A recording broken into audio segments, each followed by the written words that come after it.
my fellow citizens, we are all unhappy about our city. I think most people in this country are unhappy about the city they live in. Our cities have degenerated in the last many years. All cities have degenerated, including Delhi. Delhi is slightly better because they use the taxpayers' money from the rest of the country too. And we mourn about the quality of life that we have in the cities.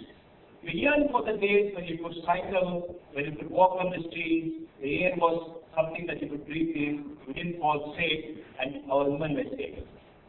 Now, 60 years after independence, the promise of our founding fathers has not been met. And the reason the promise of founding fathers has not been met is that there's been a steep fall in governance of our city. Before independence, we had Jawaharlal Nehru as the mayor of Allahabad. We had Rajendra Prasad as the mayor of Patna. And we had Vallabhbhai Patel, who is one of the largest statue in the world, is going to be raised for various reasons as mayor of Ahmedabad. But today we don't have a single mayor whom we can recognize, not a person to fight for us, because people in cities are totally disempowered. And if citizens are disempowered, citizens don't engage, you get the cities that you all deserve, and these are cities that we all deserve. So we all have to come together and think, what kind of a city do we want to leave for our children? Do we want the children to stay in this country, stay in the cities, and have a good, decent life? Many of us have sent their children overseas. It is another reason why we don't care for our country, and we feel it's okay to let it deteriorate, and it's okay to go by. We have to speak about the people who led the independence movement for this country. They were all educated people, they were the elite of society, and they gave us a vision of this country.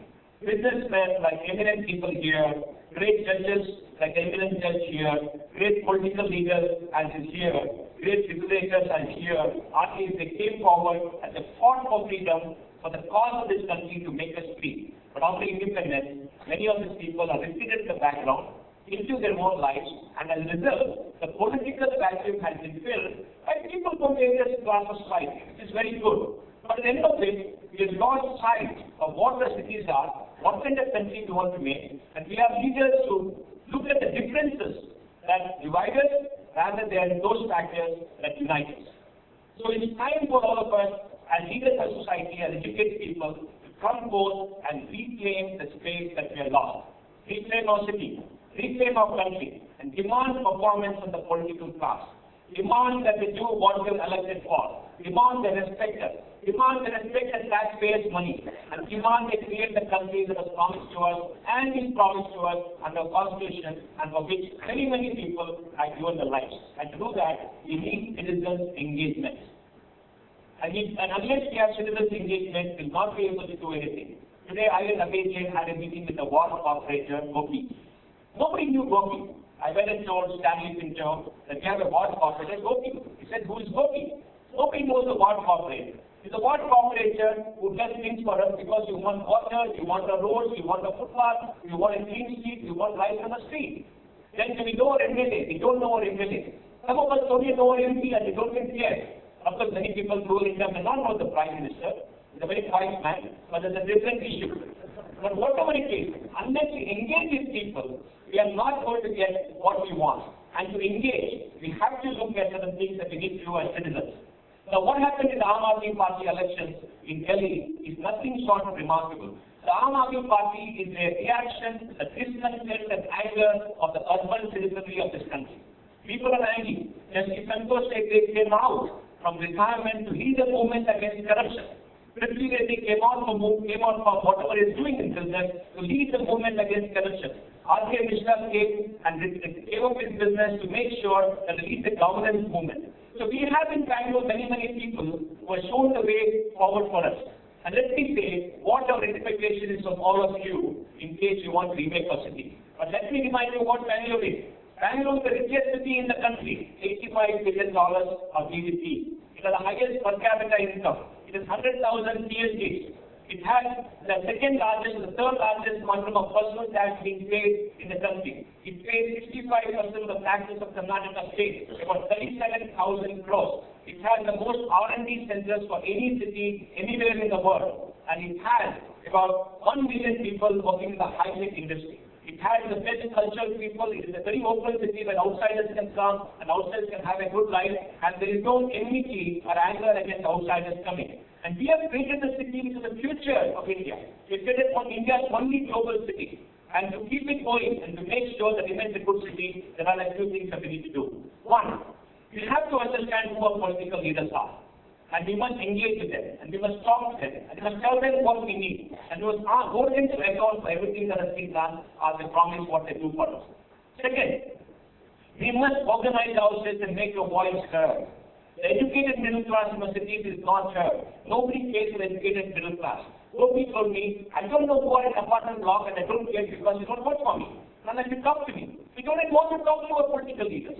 We don't even know what we are, what they're doing. And then we more than know about how things how things have become so bad. So we must talk to them, we must create a lobby of the educated middle class. And if we create a lobby of the educated middle class, we can swing a political decision that may come for the ward election, for the MLA election, and for the MP election. And this thing has been done in Delhi, and we see the results. 32% of the voters in Delhi voted for the Aam Aadmi Party, which is nowhere just about 3 or 4 months ago. Suddenly they come out of the blue, and people have shown their anger at what is happening and the frustration. Next, if we believe that we want to have good governance, we must fund our leaders. If all of you believe that there are a group of wonderful people like Mr. P.G.R. India who are going to stand up, sacrifice their future, the future of the children, compete in the elections, put their money on the table, and fight and spend a lot of money, and win, which he has won many times, and make sure there's good governance, we must be crazy. He's an exception. He has given us good governance. He's an honest man. But if people have to spend 2 crores, 5 crores, 10 crores, 20 crores for the election, they won't look at ROI. They won't look at how to get the money back. They're very legitimate funds. And we can't blame them, because none of them have got money from us. We met the political leader of a major party in Karnataka. We went and met him and said, sir, why do you give money to corrupt contractors? Why do you give money to tax people? He said, will you give money for me to run my party? How should I run my party? I'm a major political party. I've got 50,000 workers. How can I run my party? Will you give me money? Will you give me money for elections? They come and give me money. They take the ticket, without money, I run the party, and I want to go to power. And if you don't give me money, that's it. Politics is going to be correct. And our taxpayers' money, the hard-earned money that they pay working 12 or 14 hours, is going to be misused. And they're going to get bottom streets, a garbage mafia, a contractors mafia, a road workers mafia, all kinds of mafia running the city. And we're not going to get anything better. So we have to fund that. Clean money has to come in. The Aam Aadmi Party demonstrated how clean money came. The citizens of Delhi gave 20 crore rupees. And because they gave the money, they got a clean set of people who have no reason to be corrupt. And if they are corrupt, we'll hang them by the nearest lamppost. So, ladies and gentlemen, my fellow citizens, if you want good governance, come forward, participate in the election process, bridge the gap between us and the political leaders, support the leaders of a choice, fund their elections, demand performance, and then you'll get a city like New York, you'll get a city like London, you'll get a city like Old Bangalore, you'll get a city like any other city, and then you'll have a mayor like a Bloomberg. Today, our mayor, Satya, we don't know the name. Satya is a very, system-powered person. He's our mayor. He represents Bangalore. He's there for 1 year. It's a mayoral role, goes to a person, nobody cares for him. The government in Vidhanasabha doesn't care for him. He has no power. The corporates have no power. Bangalore only spends 8,000 crores of his budget. Bangalore requires 25,000 crores. There's no money for Bangalore. Our money is used elsewhere. Urban people in Karnataka, 40% of population, pay 75% of taxes. Urban people in India, 32% of population, pay 70% of taxes. And they get very little. And we have seen a very great political leader from the eminent party go and campaign and say, हम आपको 100 दिन का काम देंगे, हम आपको रोटी देंगे, हम आपको मुफ्त का दवा देंगे, और आप हमारे साथ रहना. What is the message? Is that the aspiration for our children? Is that the aspiration for the future that we've got to big goals and we'll get goals and we'll get this? We want young people like him to stand up and say, I will grow this country and provide jobs for young people. Jobs are the biggest. Jobs are the biggest. requirement of the society. There are no jobs for people. We get 80 lakh graduates a year. Another 80 lakh young people drop out of college. We have to produce 1.6 crore jobs a year. Where are those young people going to go? They're going to be in the streets. They're all in the streets. They'll become homeless. They'll throw stones like Srinagar. So we are destroying the future of this country. And for that, we all appeal to you.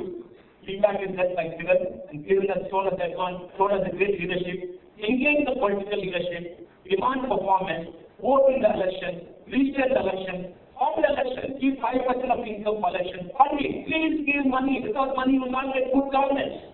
You can build a gated community. You can fly in your own jet. You can travel in air conditioned car, but the road outside will be dirty. The police will not be there to protect you. Our women in the walk will be hurt. And for that, please engage. Citizen participation is necessary for democracy. External vigilance is the price of liberty. Thank you.